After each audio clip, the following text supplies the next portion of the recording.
One Le Mans and one Formula One, right? Give me a chance to tell him.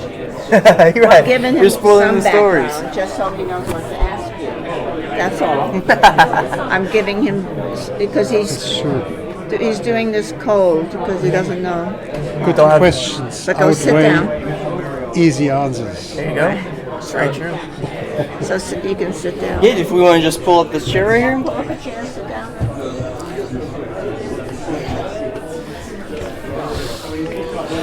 Okay.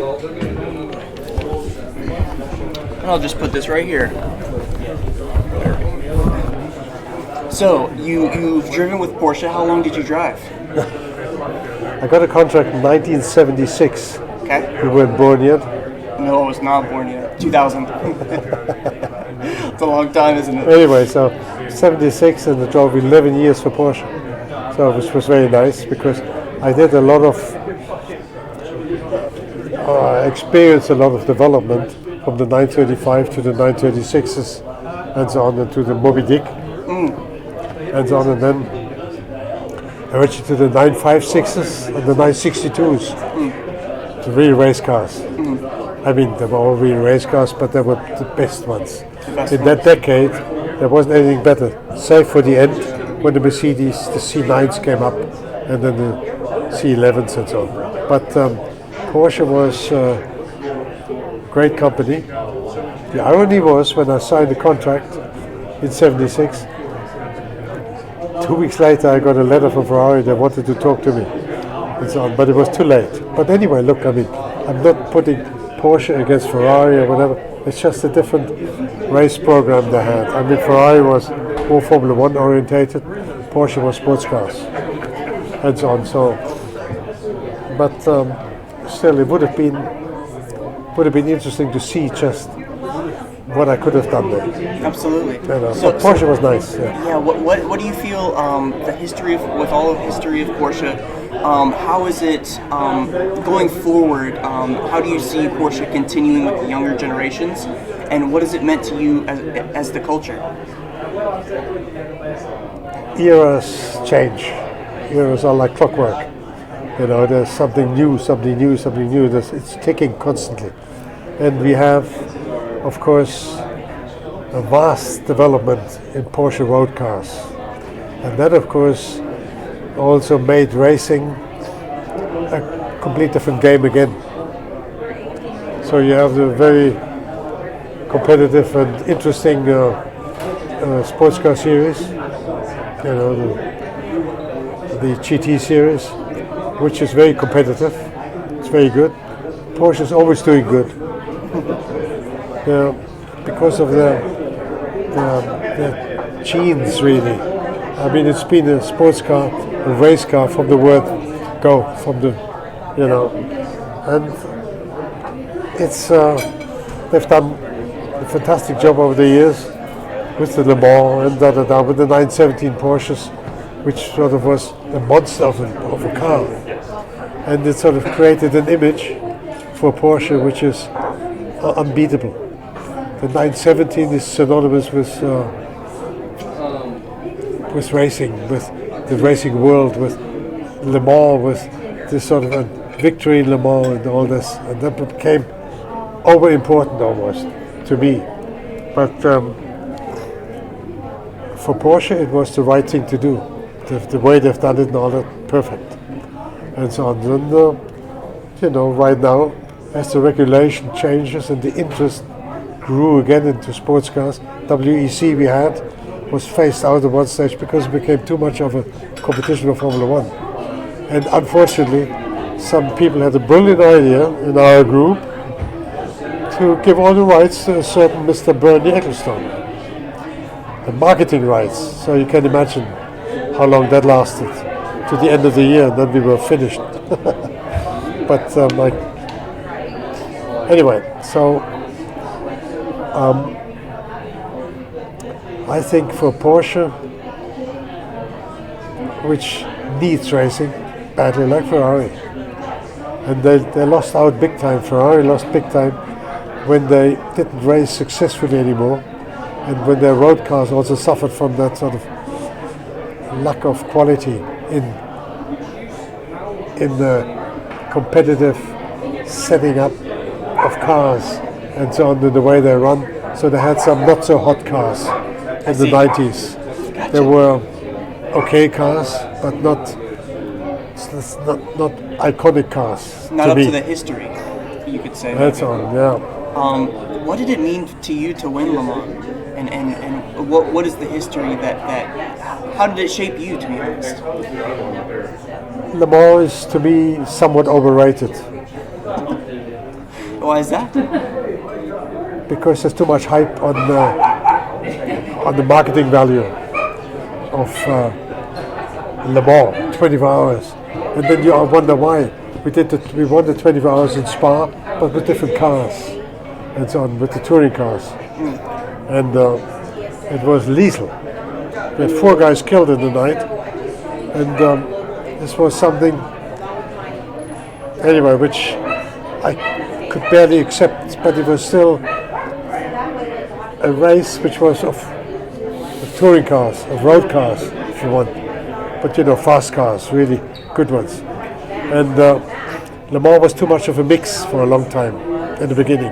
There were slow cars, fast cars, and this was highly dangerous and very uninteresting because you drove the prototypes and there were these touring cars amongst them.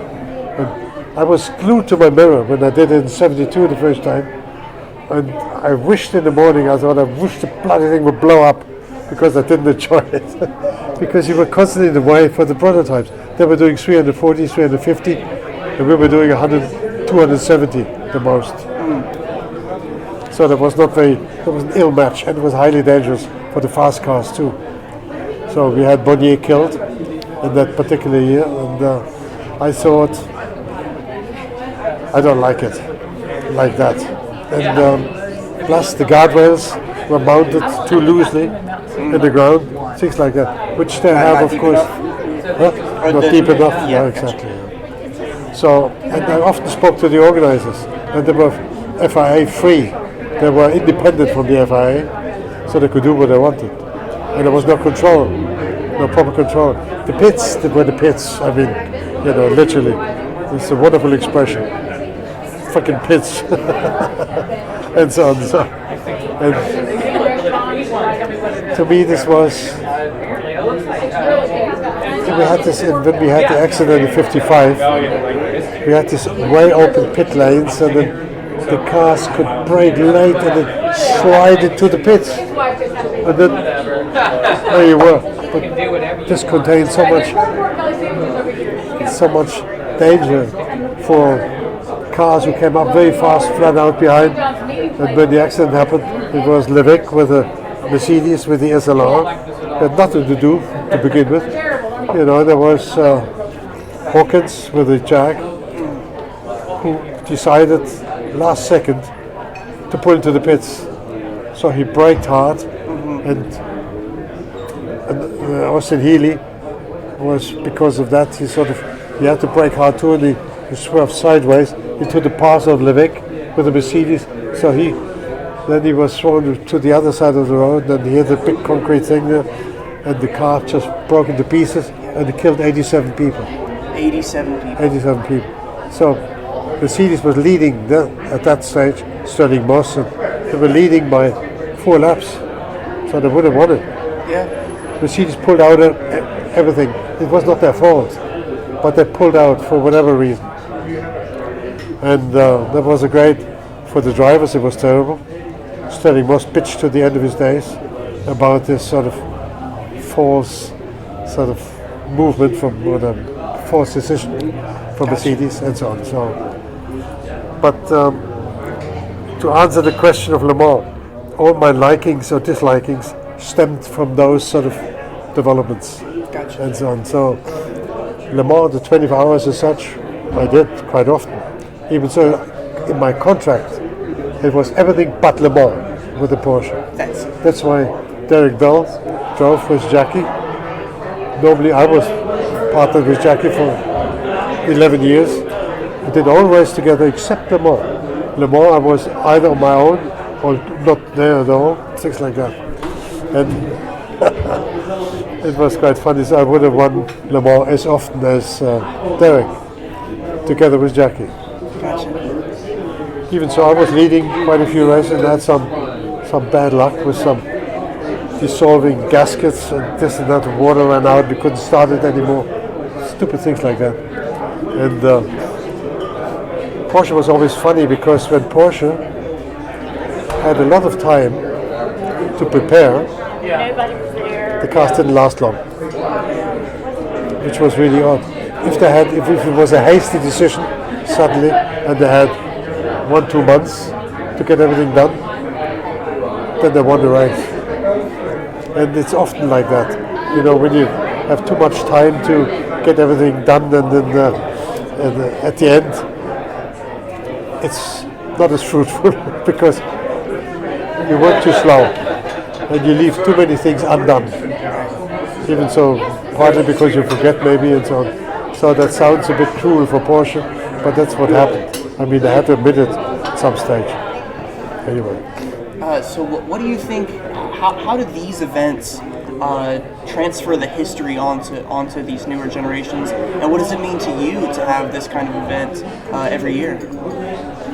Events like this, Yeah, Chattanooga. like in Chattanooga's Motorcar. I love it. I think it's a joy for the car lovers, of course, for the collectors, and also for their kids. They love it too. I spoke to some young guys who want to get into racing, and it's nice to tell them a little bit of your life and how you see it and what's more important, and so on, to put them on the right track and to tell them not to be too focused on it in the forehead, because that's a flash in the pan. It just goes poof and then it's gone. It's got to be here. It's got to be here, and you've got to have it in you, and you have to know that you're the best. As the best, you just need the right car to prove it.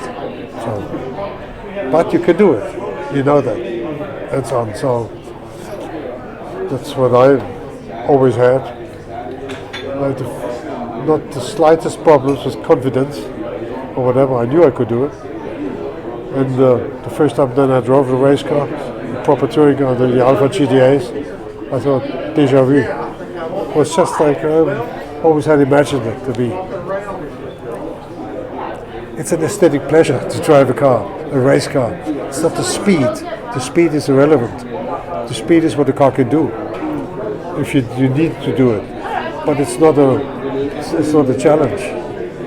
The challenge is to drive neat and nice and fast enough, in the sort of thing. And it's not just braking late or braking God knows what, doing funny things. No, it's just being really aesthetically nice to watch. I love the word aesthetics for that, because it puts it really, it hits it on the head. It's just, that's exactly what it is. You sit there in the car and the way you drive it and the way you operate your pedals, it's perfect. No, it's nice, damn it. It is so pleasing. There's a nice author actually, Bert Levy. He wrote some funny books as anything. Really, really good ones. Bert Levy, and he also made some short poems. He said, I never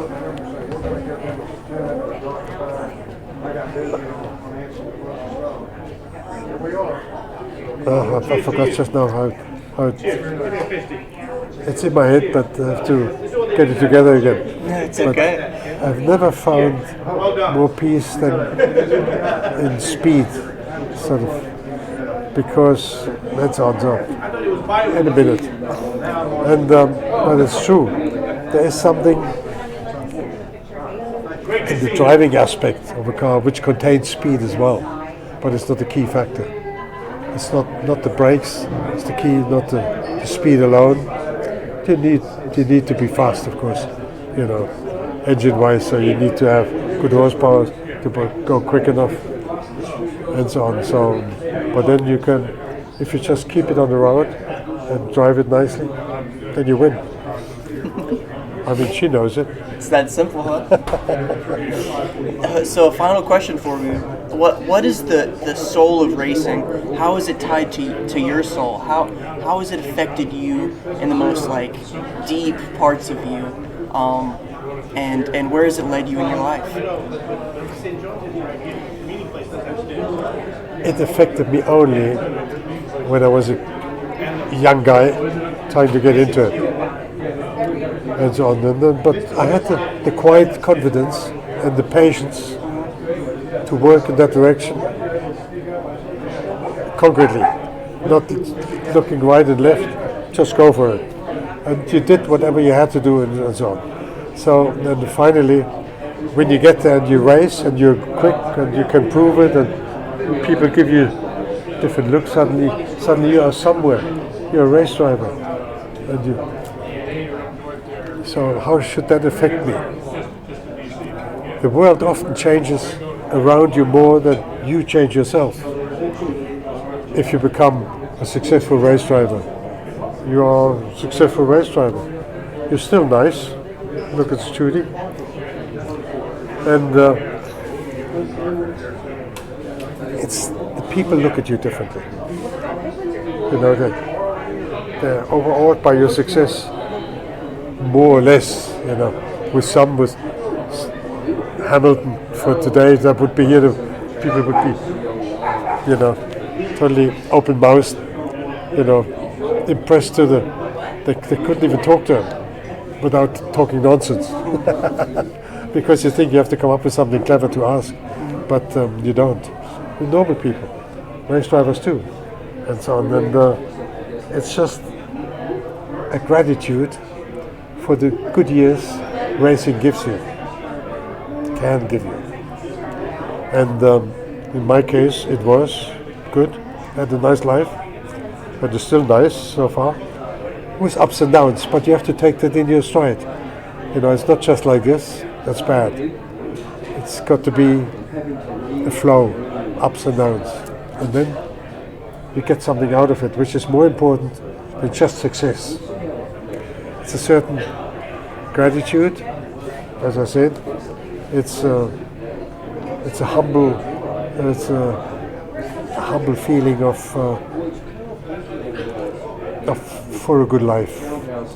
You're grateful for what had happened to you, that you survived the accidents, that you could do certain things, that you're still around and talk to people, you know, at a later age, and so on. So it's wonderful. And often, you know, when we had these evenings with the people, they said, Jochen, what's the best thing in your life, the best race you had?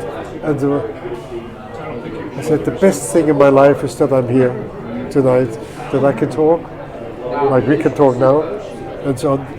If I would have to pick up one race, pick out of it, of the mass of racing you did, and say, this was the best, how poor would that be for the others? No. Honestly, it's the quantity of doing something which you were privileged to be able to do, because you either have the gift of doing it properly, and so on. So others are fantastic singers, actors, painters, writers, and so on. So you have all that, but it's rarely ever all in one. So don't look for it. You know, it's do what you can do best and enjoy it, and pass it on. You know, to the younger guys who look at you and they want to hear something too. And that's a very pleasing aspect, you know. When you look back, when you get a bit older, then you look back and you think, what was it? No, I don't dig that deep. What was the key essence of my life? What was that? Yeah, sure, you can put it in a very brief sentence. A successful race career, you know, more or less successful. Could have been always better, could have been always worse. But it's just the accumulated quality of years you had, which is the best thing you could have in your life, and that's what I feel. You know, I'm not constantly seeking the truth behind this or that. You know it already. You know it. It's not seriously, you know it. It's part of you, and you feel it, and you can, when you're in a window, you look out and you see it all flowing past somewhere, whatever happened. It's great. Thank you so much for this interview. I feel like I've learned so much in such a short amount of time. It was But incredible.